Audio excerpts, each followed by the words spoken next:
Hello students, liquid solution lecture number 24।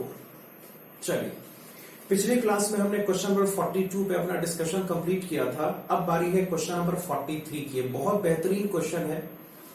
Went Hoff factor का मामला अगर आपको सही से समझना है तो इस क्वेश्चन को आपको जरूर देखना चाहिए। सीधे क्वेश्चन सेज 43rd क्वेश्चन।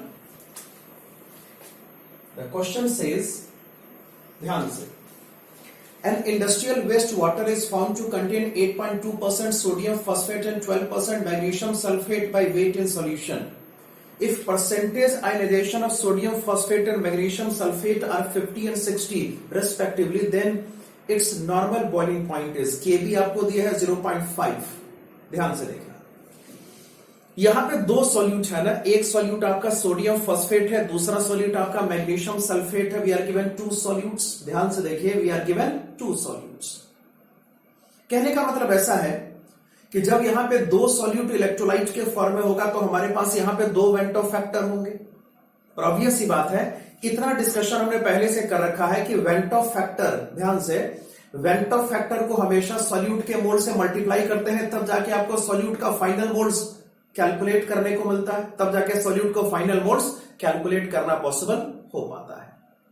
इस क्वेश्चन में कैसे आगे प्रोसीड किया जा सकता है? ऑब्वियस सी बात है, आपको यहां पे सॉल्यूशन का बॉइलिंग पॉइंट कैलकुलेट करना है, यानी आपको यहां पे टीबी कैलकुलेट करना है ना। सॉल्यूशन यहां पर एक्वस है, मतलब जो प्योर वाटर का बॉइलिंग पॉइंट होगा वो 100 डिग्री सेंटीग्रेड होगा। तो प्योर वाटर का बॉइलिंग पॉइंट आपको पहले से मालूम है। हम यहां पे अगर डेल्टा टीबी कैलकुलेट कर लेते हैं तो बहुत आसानी से सॉल्यूशन का बॉइलिंग पॉइंट कैलकुलेट करना पॉसिबल हो जाएगा। देखो कैसे पॉसिबल होगा। चलो, सबसे पहले मान लो कि जो आपको यहां पे वाटर, जो आपको सॉल्यूशन यहां पे दिया हुआ है, its mass is equal to कितना? Let's say this equals to 100 gram. हमने यहां पे एज्यूम करा कि जो सॉल्यूशन का मास है दिस इक्वल्स टू 100 ग्राम। अब सोचिए, परसेंटेज कॉन्सेप्ट के हिसाब से अगर बात करते हैं तो यहां पे बहुत आसानी से सोडियम फॉस्फेट का मास कैलकुलेट करना पॉसिबल हो सकता है। दिस इक्वल्स टू कितना भाई? क्योंकि टोटल मास को हमने 100 ग्राम कर दिया है, तो जो परसेंटेज होगा वही एक्चुअल मास का रिप्रेजेंटेशन यहां पर होगा। तो सोडियम फॉस्फेट का मास कितना? 8.2 ग्राम। उसी तरीके से अगर हम यहां पे मैग्नीशियम सल्फेट के मास की बात करेंगे, its mass is equal to given as 12 gram according to the percentage concept। कुछ ऐसा हो सकता है। चलो, हमारा टास्क यहां पे है डेल्टा टीबी कैलकुलेट करना। अगर आप डेल्टा टीबी कैलकुलेट कर लेते हैं तब जाके सॉल्यूशन का जो फाइनल बॉइलिंग पॉइंट होगा उसको कैलकुलेट करना पॉसिबल हो जाएगा। सवाल है ये सब कैसे होगा? ध्यान से देखिए, चूंकि आपके पास यहां पे दो टाइप के इलेक्ट्रोलाइट्स हैं, दोनों टाइप के इलेक्ट्रोलाइट का वेंट ऑफ फैक्टर आपको, दोनों टाइप के इलेक्ट्रोलाइट का वेंट ऑफ फैक्टर आपको कैलकुलेट करना है। उसका डिग्री ऑफ डिसोसिएशन आपको दिया हुआ है। जैसे अगर मैं क्वेश्चन में देखूं तो सोडियम फॉस्फेट का अल्फा कितना होगा? 0.5, जो कि परसेंटेज को 100 से डिवाइड करने से ही, हाँ जी, परसेंटेज को 100 से डिवाइड करने से अल्फा कैलकुलेट होता है ना। तो चल यहां पे मैं लिख दो, अल्फा जो है वो सोडियम फॉस्फेट का Na3PO4 का जो अल्फा वैल्यू है दिस इक्वल्स टू कितना? 0.5। उसी तरीके से अगर यहां पे मैग्नीशियम सल्फेट के अल्फा की बात करेंगे, इसका डेटा कितना? That equals to 0.6। ऐसा कुछ यहां पे सोचा जा सकता है। पहला टास्क, चूंकि मामला इलेक्ट्रोलाइटिक सॉल्यूशन से रिलेटेड है, तो पहला टास्क तो यहां पर हमारा यही होगा कि हम सबसे पहले दोनों इलेक्ट्रोलाइट का वेंट ऑफ फैक्टर कैलकुलेट करेंगे। तो चलिए कैलकुलेशन स्टार्ट करते हैं। देखिए, अगर बात यहां पे हम सोडियम फॉस्फेट की करते हैं रिप्रेजेंटेड बाय Na3PO4, इसमें जब डिसोसिएशन होगा दिस कन्वर्ट्स इनटू, इसको लिखा जा सकता है 3Na प्लस आपको यहां पे अप्लाई करना पड़ेगा, दैट विल बी PO4 3-। अब सोचिए, शुरुआत यहां पे 1 से करेंगे, ये 0 तो ये 0 पॉसिबल होगा। 1 में से माइनस करेंगे अल्फा, यहां पे कितना रिजल्ट आएगा? 3 अल्फा। यहां पे आपका रिजल्ट होगा simple alpha. Van't Hoff factor is equal to, चूंकि मोल्स हमने 1 से शुरुआत करी है, फाइनल मोल्स आपका वेंट ऑफ फैक्टर हो जाएगा। तो सोचिए, फाइनल मोल्स यहां पर है कितना? 1 + 3 अल्फा। फाइनल मोल्स को यहां पे बहुत आसानी से लिखा जा सकता है 1 + 3 अल्फा ना, एंड दिस इक्वल्स टू, सोचो क्या रिजल्ट आएगा? 1 + 3 इंटू, जब बात करते हैं सोडियम फॉस्फेट की, अल्फा आपको 0.5 दिया हुआ है। ऑब्वियस ही बात है, क्या रिजल्ट आएगा? 1.5 + 1 = 2.5। तो जो वेंटो फैक्टर आई यहां पर होगा this equals to 2.5 for the sodium phosphate, right. उसी तरीके से अब यहां पे मैग्नीशियम सल्फेट पे कंसंट्रेट करो। आपको यहां पे मैग्नीशियम सल्फेट का वेंटो फैक्टर कैलकुलेट करना है। तो चलो इसके डिसोसिएशन का रिएक्शन को यहां पे लिखा जाना चाहिए, that will be Mg2 plus आपको यहां पे करना पड़ेगा SO4 2-। आपको शुरुआत 1 से करनी है, 0, यहां पे क्या रिजल्ट आएगा 0, 1 में से माइनस करेंगे अल्फा, यहां पे अल्फा रिजल्ट आएगा। तो सोचो वेंटो फैक्टर आई कितना, शुरुआत हमने 1 मोल से करा है ना, तो जो फाइनल मोल्स का नंबर होगा वही आपका वेंटो फैक्टर होगा। और इस केस में अगर फाइनल मोल्स का नंबर कैलकुलेट करना है तो इन सारे मोल्स का समेशन किया जाना चाहिए। तो अगर हम ऐसा करेंगे रिजल्ट क्या होगा, van't Hoff factor I is equal to 1 plus alpha, मतलब इसको यहां पे लिखा जा सकता है 1 प्लस कितना 0.6, जो आंसर आपके पास होगा मस्ट बी इक्वल टू 1.6। इतना सबको क्लियर हो गया। अब आगे सोचिए आगे क्या करेंगे, थोड़ा ध्यान से देखने की रिक्वायरमेंट है। देखो चलो हमारा टास्क यहां पर है क्या, डेल्टा टीबी कैलकुलेट करना, तब ना टीबी कैलकुलेट करना पॉसिबल हो सकेगा। तो अगर हम यहां पे डेल्टा टीबी कैलकुलेट करते हैं तो कैलकुलेशन करते रहेगा केबी इंटू मोलैलिटी ना, और मोलैलिटी फाइंड किया जाता है कैसे भाई, N2/W1 से। और यहां पे आप ध्यान से देखें हमारे पास यहां पे 2 सॉल्यूट प्रेजेंट है ना, तो अगर हम यहां पर N2 कैलकुलेट करना चाहते हैं तो हमें सॉल्यूट के सारे मोल्स का समेशन करना पड़ेगा, इसमें कोई शक की बात नहीं। तो ध्यान से देखिएगा सॉल्यूट का मोल्स यहां पर क्या लिखा जा सकता है, सोच के देखो। सॉल्यूट का मोल्स यहां पर होगा, अगर आप ध्यान से देखें इसको लिख सकते हैं moles of sodium phosphate plus आपको यहां पे करना पड़ेगा मोल्स ऑफ कितना, मैग्नीशियम सल्फेट, ठीक, अपॉन यहां पर क्या होगा दैट इज W1 जो कि सॉल्वेंट का मास है। और जो कि सॉल्वेंट यहां पे ग्राम में है तो मल्टीप्लाइड बाय 1000 भी करेंगे। आई होप आपको समझ में आ रहा होगा, मल्टीप्लाइड बाय 1000 यहां पे करना बिल्कुल मस्ट है।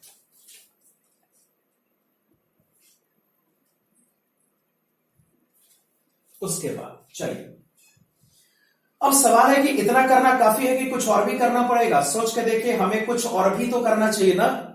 जो मोल्स है रेस्पेक्टिव मोल्स को वेंटो फैक्टर से मल्टीप्लाई तो यहां पे करना ही पड़ेगा। तो सोचिए सोडियम फॉस्फेट का वेंटो फैक्टर यहां पे आएगा that is I of Na3PO4।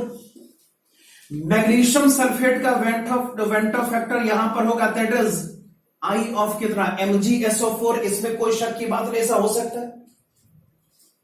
This is equal to, अब आपको यहां पे डेटास को सब्स्टिट्यूट करना चाहिए। व्हाट इज Kb, जो Kb आपको दिया हुआ है this equals to 0.5 multiplied by, हाँ जी, सोडियम फॉस्फेट का वेंटो फैक्टर कितना बोल सोडियम फॉस्फेट का वेंटो फैक्टर है 2.5। सोडियम फॉस्फेट का वेंटो फैक्टर होगा 2.5 मल्टीप्लाइड बाय सोडियम फॉस्फेट का मोल्स कैलकुलेट करना पॉसिबल है। मोल्स कैलकुलेट करने का तरीका मास बाय मोलर मास हो जाएगा। तो चलो मास बाय मोलर मास करो, कितना रिजल्ट आएगा सोचो। इसका मोलर मास कैलकुलेट करते हैं ना, PO4 होता है 95 और 3 सोडियम मिला के कितना हो जाएगा, 3 सोडियम मिला के हो जाएगा 69, 95 प्लस 69 दैट इज 164। जो मास आपको दिया है 8.2 ग्राम, ध्यान से मोल्स को लिख सकते हैं मास बाय मोलर मास ना, 8.2 अपॉन इसको लिखेंगे 164 प्लस, इसको मैं यहां लिख दे रहा हूं प्लस। और सोचिए जो आई ऑफ MgSO4 है ये 1.6 है। मैग्नीशियम सल्फेट का भी मोलर मास कैलकुलेट किया जा सकता है ना भाई, क्योंकि मोल्स कैलकुलेट करना है तो मास बाय मोलर मास करना ही पड़ेगा। कितना मास आपके पास है 12 ग्राम, तो मैग्नीशियम सल्फेट का मास है 12 ग्राम, इसका मोलर मास कितना, मैग्नीशियम 24 होता है और SO4 होता है 96, मतलब कि इसका जो मोलर मास होगा दिस इक्वल्स टू 120, इतना कुछ कर लेंगे upon what is W1। W1 यहां पे वाटर का मास है ना भाई, प्रेजेंट केस में वाटर का मास क्या होगा कैलकुलेट करो, सोच के देखो। टोटल मास यहां पे 100 ग्राम, उसमें सॉल्यूट और सॉल्वेंट प्रेजेंट है, सॉल्वेंट यहां पे वाटर है, आपको यहां पे वाटर का ही मास कैलकुलेट करना है बेसिकली। तो वाटर का मास कैसे निकालेंगे, टोटल मास यहां पे 100 है ना, और सॉल्यूट का मास कितना हो जाएगा 12 ग्राम प्लस 8.2 मतलब 20.2 ग्राम, तो मतलब ये 79.8 ग्राम आएगा, सबको श्योर है। वाटर का मास कितना 79.8 ग्राम, वाटर का मास यहां पर हो जाएगा 79.8 ग्राम मल्टीप्लाइड बाय 1000। क्लियर? जब इसको सॉल्व करोगे तो रिजल्ट आपके पास यहां पर आता है 1.785 डिग्री सेंटीग्रेड या केल्विन, जो कि टेम्परेचर का डिफरेंस है। जो इंफॉर्मेशन आपको सेंटीग्रेड स्केल में मिलता है वही केल्विन स्केल में भी मिलता है। इस तरीके से डेल्टा टी भी कैलकुलेट करना पॉसिबल हो गया। तो जब डेल्टा टी भी कैलकुलेट करना पॉसिबल होगा तो सॉल्यूशन का फाइनल बॉइलिंग पॉइंट भी कैलकुलेट करना पॉसिबल हो सकता है। बोल कैसे? देखो, इनिशियल बॉइलिंग पॉइंट सॉल्वेंट का 100 डिग्री सेंटीग्रेड होगा, प्लस आपको यहां पे करना पड़ेगा 1.785। The answer is equal to कितना 101.785 degree centigrade and this is completed. तो इसमें कुछ खास मैंने नहीं करा, ऑब्वियस सी बात है। यहां पे दो सॉल्यूट प्रेजेंट है। मैंने ट्रिक बताया हुआ है कि हमेशा जो सॉल्यूट का मोल्स होगा उसको वेंटो फैक्टर से मल्टीप्लाई करने से आपका आंसर आएगा। तो हमने दोनों सॉल्यूट का रेस्पेक्टिव वेंटो फैक्टर्स कैलकुलेट कर लिया और उसके बाद मोलैरिटी के फॉर्मूले में इसको इस तरीके से यूटिलाइज करेंगे तो डेल्टा टी भी कैलकुलेट करना पॉसिबल हो जाएगा।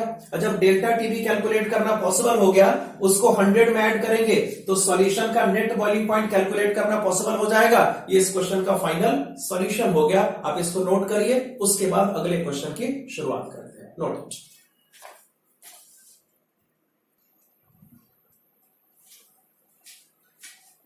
अगला numerical question number 46। The question is, the vapor pressure of a saturated solution of magnesium hydroxide is 759.5 millimeter at 373 Kelvin. Calculate the solubility product of magnesium hydroxide assuming molarity equals to molarity and 100% ionization of magnesium hydroxide. देखो सवाल कैसे करेंगे। एक चीज में थोड़ा सा आपको याद दिला दूं, ये एक्वा सॉल्यूशन होगा और चूंकि टेम्परेचर यहाँ पे 373 केल्विन है, जो कि वाटर का बॉइलिंग पॉइंट होता है ना, मतलब यहाँ पे स्पष्ट कहा जा सकता है कि अगर यहाँ पे प्योर वाटर प्योर सॉल्वेंट होता, तो अगर हमारे पास प्योर सॉल्वेंट यहाँ पर होता तो बॉइल कर रहा तो वाटर का बॉइलिंग पॉइंट 373 केल्विन होता है। अब सोच के देखिए, हमने डिस्कस किया था कि बॉइलिंग पॉइंट वो टेम्परेचर होता है जिसपे किसी भी सॉल्यूशन का वेपर प्रेशर एक्सटर्नल प्रेशर के बराबर हो जाता है, जब तक ना कहा जाए एक्सटर्नल प्रेशर 1 atm के बराबर होता है, that equals to 760 millimetre of mercury. तो ऐसे सोचिए, आपको मैग्नीशियम हाइड्रोक्साइड दिया हुआ है, you are given magnesium hydroxide. अगर क्वेश्चन को ध्यान से आप देखोगे तो आपको मैग्नीशियम हाइड्रोक्साइड का KSP कैलकुलेट करना है। मैग्नीशियम हाइड्रोक्साइड स्पेरिकली सॉल्युबल एक कंपाउंड होता है वाटर में। अभी KSP क्या, सॉल्युबिलिटी प्रोडक्ट वगैरह सब कुछ हमने आयनिक इक्विलिब्रियम में डिस्कस किया हुआ था, तो थोड़ा सा वहां से आप इसका लॉजिक ले सकते हैं। तो magnesium hydroxide solid converts into, result यहां पर होगा Mg2 प्लस यहां पे लिखा जा सकता है बहुत आसानी से 2OH माइनस। अगर आपको KSP कैलकुलेट करना है तो सॉल्युबिलिटी कैलकुलेट करना मस्ट है। मान लो मैग्नीशियम हाइड्रोक्साइड की सॉल्युबिलिटी यहां पर S के बराबर है, तो सोचिए ये कितना होगा, S यहां पर क्या पॉसिबल होगा, must be equal to 2S ना। और जैसे थोड़ा सा रिकॉल आप करेंगे, KSP इज इक्वल टू, देखो इस डिसोल्यूशन वाले रिएक्शन का, इस डिसोल्यूशन इक्विलिब्रियम का जो प्रोडक्ट में रिएक्टेंट होता है वही तो KSP होता है। क्योंकि रिएक्टेंट यहां पे 1 होगा बीइंग सॉलिड, तो थोड़ा सा आपको आयनिक इक्विलिब्रियम को रिकॉल करना पड़ेगा। KSP इज इक्वल टू, यहां पे पॉसिबल होगा Mg2 plus concentration multiplied by OH minus concentration का स्क्वायर, ऐसा कुछ करेंगे। This is equal to Mg2 plus को यहां पे S से रिप्रेजेंट किया जा सकता है, OH माइनस का डेटा यहां पे 2S के बराबर होगा, स्क्वायर करेंगे, resultant is equal to possible यहां पर होगा 4S क्यूब। तो अगर मैग्नीशियम हाइड्रोक्साइड का KSP कैलकुलेट करना है तो यहां पर S को कैलकुलेट करना मस्ट है, सबको श्योर है। और एक चीज और, चूंकि मैग्नीशियम हाइड्रोक्साइड में कंप्लीट डिसोसिएशन होगा तो वेंटो फैक्टर तो निकाला जा सकता है ना। अगर इसका 1 मोल यहां पे लेंगे, मामला कंप्लीट डिसोसिएशन का है, तो अगर 1 मोल यहां पे लेते हैं तो ऑब्वियस ही बात है 1 मोल Mg2 प्लस और 2 मोल्स ऑफ OH माइनस का फॉर्मेशन पॉसिबल हो जाएगा। 1 मोल से जितने मोल्स का फॉर्मेशन किया जा सकता है ना, ध्यान से, 1 मोल से जितने मोल्स का फॉर्मेशन किया जा सकता है वही तो आपका वेंटो फैक्टर, मतलब ये स्पष्ट है कि जो वेंटो फैक्टर I होगा दैट इक्वल्स टू 3। और एक चीज और, आप थोड़ा सा रिकॉल करेंगे, आपको याद आएगा हमने डिस्कशन किया था कि जो सॉल्युबिलिटी होता है वो एक्चुअल में, ध्यान से देखना, हमने डिस्कशन किया था कि जो सॉल्युबिलिटी होता है वो एक्चुअल में किसी भी सैचुरेटेड सॉल्यूशन में सॉल्यूट का मोलैरिटी होता है ना। मतलब यहां पे स्पष्ट है, कॉन्सेंट्रेशन इज इक्वल टू यहां पर क्या होगा, सॉल्युबिलिटी इज इक्वल टू यहां पर क्या पॉसिबल होगा, मोलैरिटी। क्वेश्चन में साफ है, मोलैरिटी आपको सेम लेना है, ऐसा क्वेश्चन का कहना। तो मोलैरिटी यहां पे सेम है और जो मोलैरिटी होगा वही सॉल्युबिलिटी होगा, इसमें कोई शक की बात नहीं। मतलब मेन टास्क है आप मोलैरिटी कैलकुलेट करिए या हो सके तो मोलैरिटी कैलकुलेट करिए, वही तो एस हो जाएगा। अब ये कैसे होगा थोड़ा ध्यान से देखना। एक फॉर्मूला हमने डिस्कस किया था, मोलैरिटी इज इक्वल टू, याद करो, P not minus P S upon possible यहां पर होगा पी एस इंटू 1000 अपॉन कितना, that should be M1। M1 का मतलब सॉल्वेंट का मोलर मास है। थोड़ा सा आर एल वीपी को आप रिकॉल करें, थोड़ा नोट्स आप देखें या पिछले लेक्चर्स को आप देखेंगे तो आपको एक फॉर्मूला डेराइव्ड फॉर्म में नजर आ जाएगा। मोलैरिटी इस वे में कैलकुलेट करना पॉसिबल होता है by using the concept of R L VP. अब एक चीज और सोचिए, चूंकि मामला